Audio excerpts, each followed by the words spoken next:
তোমরা তোমার শাড়িটা দেখে বুঝতে পেরে গেছো যে আমি কোথায় যাচ্ছি। এক বিপত্তারিণী বধ পুজো দিতে যাচ্ছি। তা আমার প্রচণ্ড শরীরটা খুব খারাপ, মানে শরীরে মানে এনার্জি নেই।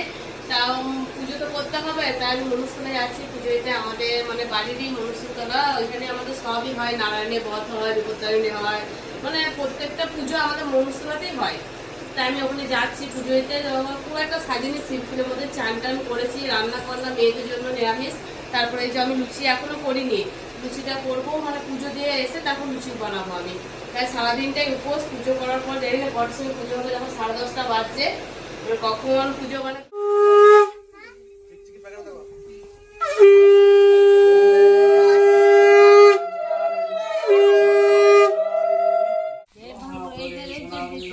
নারায়ণ বলে শুনো ঋষি মহামতি, ব্রতের প্রচার হইল মতি, ধর্মদেব নামে নানার রাজা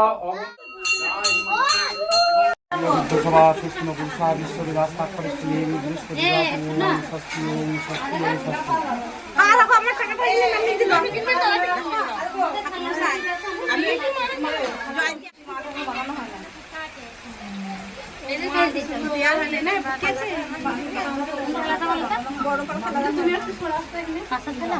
চাল দিলে যেটা